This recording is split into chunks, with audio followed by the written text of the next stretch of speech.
राम राम भाइयों। आज से पूर्व इतिहास में जब भी मुगल हो या अंग्रेज 1400 ईस्वी में आए चाहे 1500 ईस्वी में आए, हमारे हमारे सनातन धर्म को किस तरह ख़त्म करने का अपना कर्तव्य वो लोग दिखा रहे थे। सबसे पहले हमारे धर्म को ख़त्म करने के लिए वो हमारे ग्रंथों को ख़त्म करते थे, ग्रंथों को जलाते थे। उसके बाद में हमारे हिंदू टेम्पल को जलाते थे और आगे इसी मुसलमान राजाओं ने धीरे धीरे ब्राह्मणों पे और उनकी भाषा संस्कृत पे और उनके ग्रंथों पे प्रहार शुरू। आज भी वही हो रहा है। उन्होंने ब्राह्मणों को अपने तिलक लगाना मुसलमान पीरियड में बैंड था। आप संस्कृत पढ़ा नहीं सकते थे, आप संस्कृत का ग्रंथ कहीं रख नहीं सकते थे। और उस समय में जब यूनिवर्सिटियां, नालंदा की लाइब्रेरी 6 महीने जलती रही, यूनिवर्सिटियां बंद हो गई, तो ब्राह्मणों ने एक्सट्रीम पॉवर्टी में, ब्राह्मणों ने दरिद्रता में एक एक दो एक किसी धारा के ग्रंथों को यहाँ संजो के रखा दिमाग में।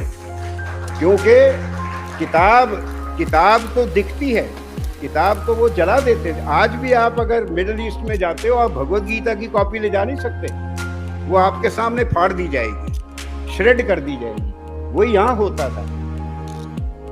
जो पंडित परंपरा थी, हर गांव में पंडित था, वो टीचर भी था, वैद्य भी था और सलाह देने वाला साइकेट्रिस्ट भी था। वो पंडित जो ब्राह्मण थे, वो moral examples, social role models and intellectual leaders थे सोसाइटी के। They organized the resistance, and that is why wherever the Muslim armies, they captured even a small town, they did 4 things one after the other. They destroyed the temple, built the mosque, because the Brahmins still used to live around the temple. They slaughtered the Brahmins wholesale because they knew that they are the ones who organized the resistance. They killed all male children 5 years and above, and they carried away number 4 all the young girls. This they did everywhere. In North India, you don't have a single big temple left. पंडित जो थे, वो एक पांडुलिपि को सोने से ज्यादा कीमती समझते थे। सोना दे देते थे, कोई छीनने आता था, पर पांडुलिपि नहीं दिखाते थे, पांडुलिपि नहीं देते थे।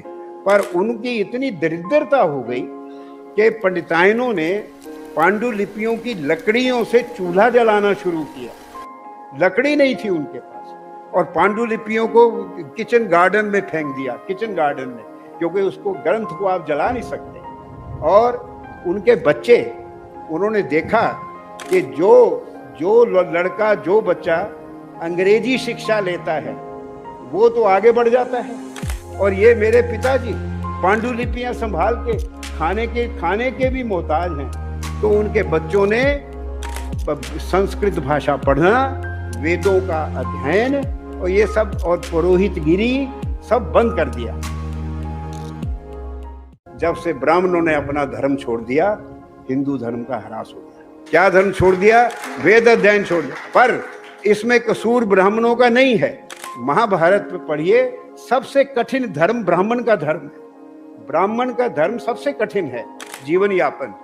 वो कृषि नहीं कर सकता, बिजनेस नहीं कर सकता, वो कोई सेवा वाले पैसा लेके सेवा नहीं कर सकता। उसका काम था ज्ञान अर्जन, ज्ञान का वांचना और मंदिर की सेवा और कर्मकांड। 16 संस्कार होते हैं हमारे जीवन में, जन्म से लेके क्रियाकर्म तक हर एक में ब्राह्मण की जरूरत होती है। हम लोग टूरिस्ट गाइड को 51 रुपए दे देंगे झूठ बोलने के लिए, गलत बातें बताएगा। पंडित अगर कहेगा जी मैं मंदिर दिखाऊं, अरे नहीं, ये चोर होते हैं। हिंदू कौम पैसे की पीर हो गई है और पैसे के लिए कुछ भी करने को तैयार है, और इसीलिए हमने अपना धर्म ही छोड़ दिया। गौ, ब्राह्मण, तिलक, जनेऊ की रक्षा कौन करता है? कोई करता है? कौन क्षत्रिय करता है आजकल? हम अपने आप को भूले बैठे हैं, हम कुछ जानते नहीं। बड़ा खुश हैं हम, पैसा है, पैसा मिल रहा है। मैकॉले ने चिट्ठी लिखी अपने फादर को 36 में कि हमारे स्कूल बहुत अच्छा काम कर रहे हैं। जो भी हिंदू स्कूल में पढ़ता है उसके लिए अपने धर्म का सम्मान रहता ही नहीं, वो अपने धर्म को भूल जाता है। ये धर्म परिवर्तन से ज्यादा अच्छा है। आज भी हो रहा है, हमारे बच्चे स्कूलों मिशन स्कूल जाके ये तो एकदम सीख जाते हैं। ये